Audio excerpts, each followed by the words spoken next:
Selamat pagi, Pak Dongkak dan teman-teman sekalian. Saya hari ini akan membahas tentang apa itu integrasi sosial dan apa saja faktor yang mempengaruhinya yang bisa dia mempercepat atau memperlambat. Jadi, integrasi sosial ini berasal dari kata integrate sama sosial. Dia ini dari bahasa Latin. Integrate kalau diterjemahkan itu berarti memberi tempat dalam suatu keseluruhan. Tapi kalau misalnya udah jadi integrasi katanya, maka itu adalah pembauran sampai menjadi satu kesatuan yang utuh dan bulat. Jadi bukan pembaruan tapi dia pembauran. Jadi membaur untuk menjadi kesatuan yang utuh dan bulat. Sedangkan kalau sosial di sana itu segala sesuatu yang lahir, bertumbuh dan berkembang dan hidupnya itu secara bersama-sama. Jadi kalau misalnya ada kata makhluk sosial, manusia itu sebagai makhluk sosial, berarti makhluknya itu nggak bisa hidup sendiri. Jadi dia harus hidup secara bersama-sama.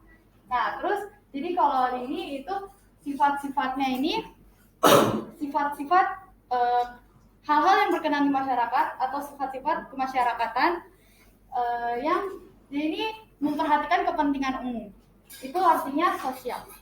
Nah, jadi kalau digabungin, integrasi sosial itu proses penyesuaian unsur-unsur yang berbeda yang ada di dalam masyarakat, yaitu bisa dari perbedaan suku, ras, agama, perilaku, pola pikir, dan lain-lain.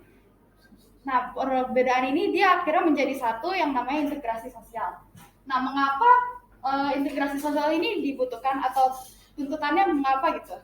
Kalau kita lihat dari Indonesia merupakan negara multikultural. Jadi dia berkeragaman.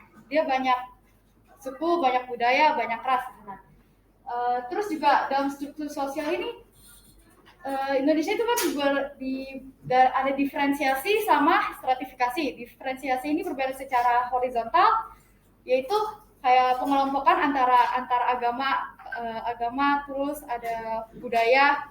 Lalu kalau stratifikasi yang vertikal itu dia artinya ini bertingkat. Ada yang kelompok atas, kelompok menengah, kelompok bawah. Yang ini bisa berdasarkan mungkin dari aspek ekonomi, politik, pendidikan sama turunan. Jadi integrasi ini diperlukan untuk menyatukan semua perbedaan tersebut menjadi satu.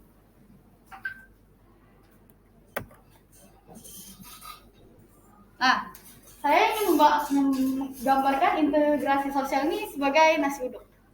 Jadi kalau nasi uduk ini kalau dimakan cuma pakai nasinya doang, itu sama telur misalnya, itu udah terlalu biasa kan. Terus kalau misalnya cuma makan nasi sama sambalnya doang, itu pedas. Terus kalau makan kerupuknya doang, cepet batuk. Nah jadi dia ini aneh gitu kalau misalnya dimakan satu-satu tapi nggak jadi satu. Nah ini saya gambarkan dalam perbedaan-perbedaan.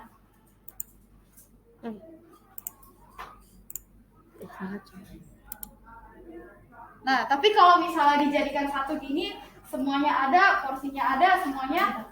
Nah ini bakal enak. Nah enak ini maksudnya kayak ada perasaan damai gitu di antara kita, kayak kita sama dia tuh ada nggak ada slack gitu antara perbedaan suku, perbedaan itu. Nah, terus ini ada menurut ahli. Kalau menurut Abu Ahmadi ini, pengertian integrasi sosial itu adanya kerjasama dengan seluruh masyarakat. Jadi mau dimulai dari diri sendiri, keluarga, lembaga atau masyarakat, nanti kerjasama ini akan menghasilkan sebuah konsensus atau kesepakatan bersama yang bakal dijunjung tinggi sama masyarakat itu. Contohnya itu gotong royong. Kalau kita gotong royong berarti itu dari masyarakat kan. Kalau masyarakat nanti kita akan menjunjung nilai persatuan yang bakal kita junjung tinggi.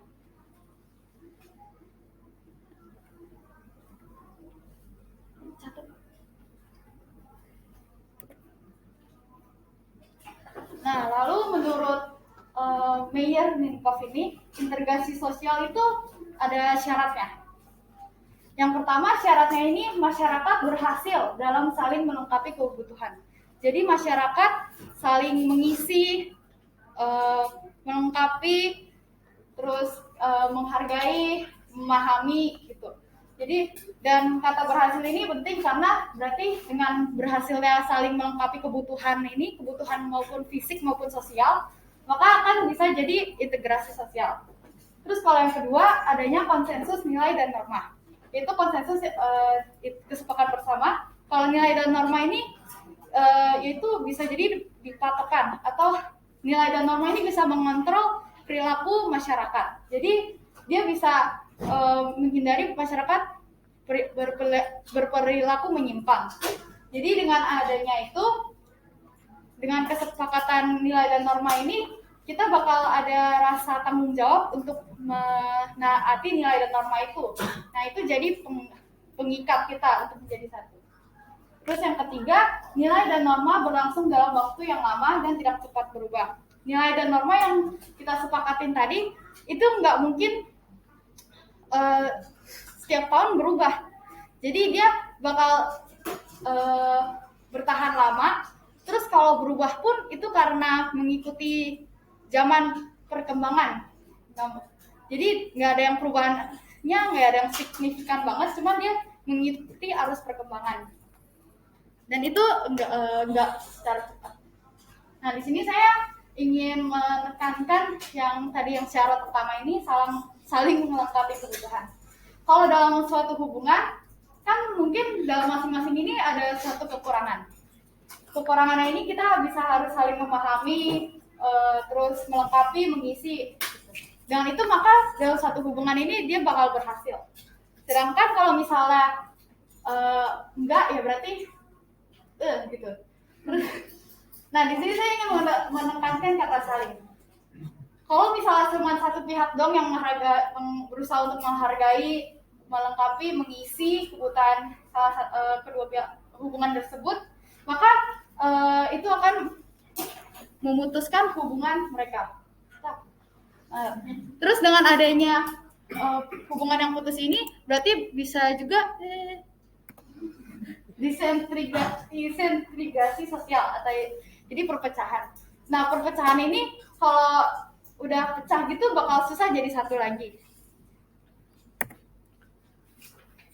Lalu kita lanjut ke faktor yang memenuhi cepat lambatnya integrasi sosial.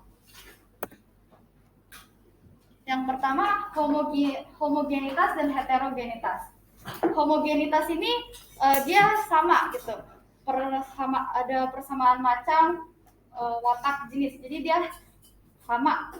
Sedangkan kalau hetero itu dia berbeda-beda, beragam-ragam, terus karakteristiknya juga beda-beda. Jadi kalau homogenitas ini mungkin kalau ngobrol tuh bisa saling nyambung karena dia merasa ngerti dan pernah merasain gitu. Sedangkan kalau heterogenitas ini butuh waktu yang lama, soalnya dia kayak butuh ini ngertiin dulu yang ini, terus nanti harus ngertiin yang beda juga lagi. Jadi kalau ditanyakan kalau homogenitas, heterogenitas yang mana yang mempercepat, yaitu homogenitas yang mempercepat integrasi sosial, sedangkan heterogenitas itu yang memperlambat. Nah, lalu faktor kedua, besar dan kecil kelompok. Ini saya ambil contoh misalnya misalnya kelas kita. Kelas kita kalau dibandingkan dengan satu angkatan anak kelas 11, mungkin kelas kita ini lebih cepat integrasi sosialnya. Soalnya menurut besar kecil kelompoknya gitu. Nah, terus kalau besar itu termasuk sekunder. Kalau sekunder ini kan dia nggak terlalu cuman formalitas istilahnya. Terus sedangkan kalau kecil ini dia primer kan. Kalau primer itu dia ada keterikatan antara sesama ini. Sama ya itu. Jadi kalau kelompok yang lebih besar itu maka akan lebih memperlambat integrasi sosial karena butuh waktu yang lama juga. Sedangkan kalau kelompok yang kecil yang dia eksklusif itu dia cepat untuk integrasi sosial. Mobilitas geografi. Mobilitas artinya pergerakan, geografi artinya wilayah. Yang bergerak itu bukan wilayahnya, tetapi manusianya. Yang berarti itu adalah perpindahan penduduk. Nih misalnya ini contohnya si Haha ya. Dia kalau dari desa terus dia pindah lagi ke Jakarta, dia harus beradaptasi kayak misalnya macetnya Jakarta, terus dia pindah ke Bekasi panas, dia harus beradaptasi dengan hal itu semua, dan itu makin memperlambat integrasi sosial karena dia harus beradaptasi dulu. Sedangkan kalau si yang itu dia stay, maksudnya dia nggak pindah-pindah, jadi dia bakal beradaptasi terus sampai akhirnya dia menjadi kebiasaan. Nah itu bisa mempercepat integrasi sosial. Jadi kalau ini yang mobilitas geografinya itu tinggi, maka dia akan memperlambat integrasi sosial. Sedangkan kalau yang mobilitas geografinya rendah, dia bakal mempercepat integrasi sosial. Nah beda, apalagi kalau misalnya si HH ini itu cuma satu orang, itu udah bisa memperlambat. Sedangkan kalau dia ada heheho-nya itu, dia makin bisa memperlambat lagi integrasi sosial. Nah yang terakhir, efektivitas komunikasi. Kalau pas masa Zoom itu kalau nggak ada kerja kelompok atau breakout room, kalau masih ingat, itu saya rasa saya nggak bakal kenal seluruh kelas ini. Dia cuma ngobrol sama misalnya Ara sama Jiji doang. Nah itu pun kayak masih nggak setiap hari terus gitu. Jadi efektivitas komunikasinya ini sangat rendah gitu. Nah ini bisa memperlambat integrasi sosial. Sedangkan kalau kita udah kayak gini, kita udah bisa ngobrol secara langsung, interaksi sosial secara langsung, ini bisa mempercepat integrasi sosial. Nah, jadi sekian dari saya, terima kasih.